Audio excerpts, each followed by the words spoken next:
Good afternoon 10th class. आज हम अपना नए जो 10th चैप्टर है रिफ्लेक्शन ऑफ लाइट उसका अगला टॉपिक स्टार्ट करेंगे।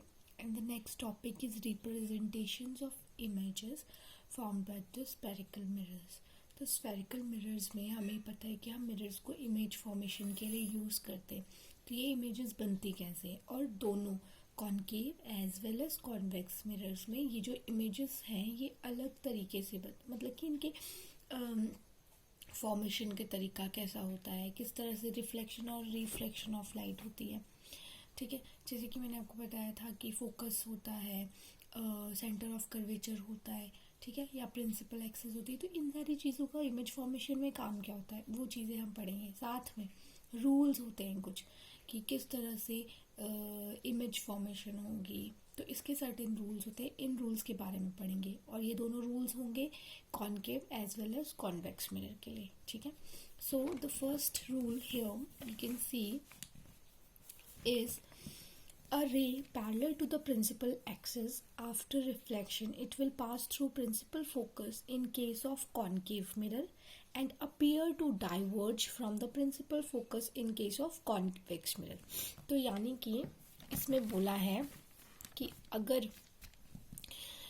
एक रे जो कि पैरेलल है प्रिंसिपल एक्सिस के, इसको हम डायग्राम से थोड़ा सा समझने की कोशिश करते हैं। इसमें कहा गया है कि अगर एक रे है जो प्रिंसिपल एक्सिस के पैरेलल है, अगर अभी मैं कॉनकेव मिरर की बात कर रही हूँ, कॉन्वेक्स की बात नहीं करी, अभी कॉनकेव मिरर की बात हो रही है।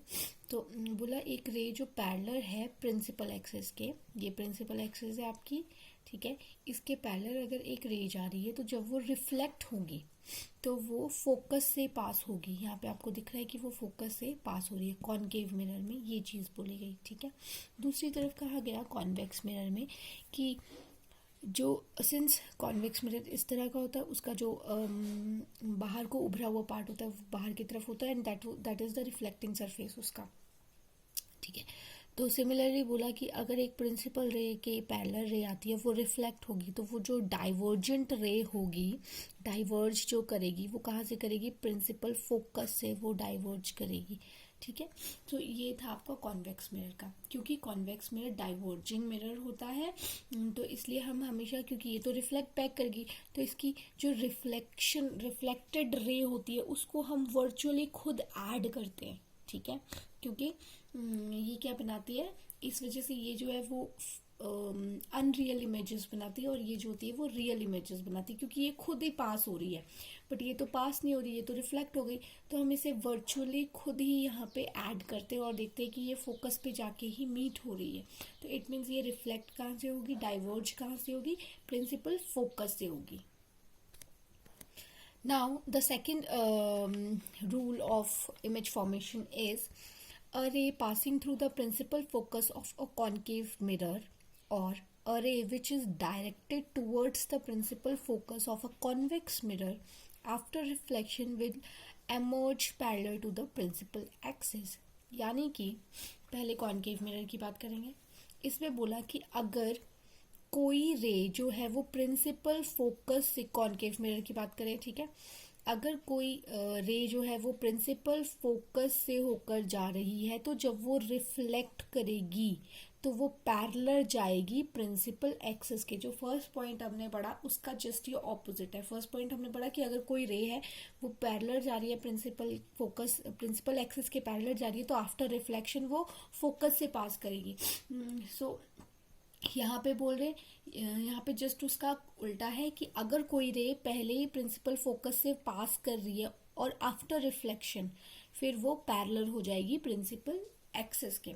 और सिमिलर यही यहाँ पे है कि क्या है, अगर यहाँ पे ऊपर वाली इमेज में हमने देखा था कि जब वो उसका जो रिफ्लेक्टेड रे थी, जब उसने उसे वर्चुअली ऐड किया तो वो फोकस पे जा रही थी।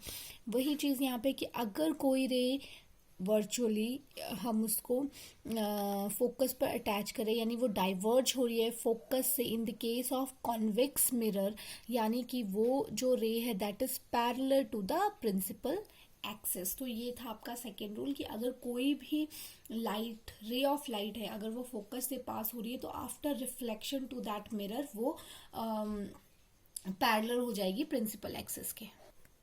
Now the third rule is a ray passing through the center of curvature of a concave mirror or directed in the direction of center of curvature of convex mirror.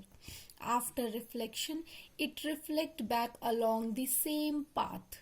So इसे भी diagram के method से एक बार देख लेते हैं. So इसमें कहा गया है कि अगर कोई रे सेंटर ऑफ कर्वेचर से जा रही है, कॉनकेव मिरर की बात कर रहे हैं, अगर कोई रे सेंटर ऑफ कर्वेचर से पास कर रही है, you guys know that this is the centre of curvature. तो बोला अगर कोई रे सेंटर ऑफ कर्वेचर से पास कर रही है तो जब वो रिफ्लेक्ट होगी, यानी जब वो मिरर से टकराएगी उसके बाद वो सेम पाथ से रिफ्लेक्ट हो जाएगी. यानी कि दिस इज द रूल कि अगर कोई भी लाइट की जो रे है अगर वो सेंटर ऑफ कर्वेचर से पास करेगी तो वो उसी रास्ते से रिफ्लेक्ट बैक हो जाएगी. ठीक है, ये कॉनकेव मिरर की बात. अगर हम बात करें कॉन्वेक्स मिरर की, ठीक है, तो कॉन्वेक्स मिरर में ये तो यहीं से रिफ्लेक्ट बैक हो जाएगी, बट अगर इसको हम वर्चुअली आगे लेकर जाए तो हम देखेंगे कि ये सेंटर ऑफ कर्वेचर से ही पास होगी. तो इन कॉन्वेक्स मिरर ऑल्सो अगर कोई रे ऑफ लाइट जो है वो डाइवर्ज हो जा रही है सेंटर ऑफ कर्वेचर के पास से ही डाइवर्ज हो रहा है, तो जब हम उसे वर्चुअली ऐड करेंगे तो हम देखेंगे कि वो सेंटर ऑफ कर्वेचर से पास थ्रू करेगी. The last rule is a ray incident obliquely to the principal axis towards the pole on the concave mirror or a convex mirror is reflected obliquely.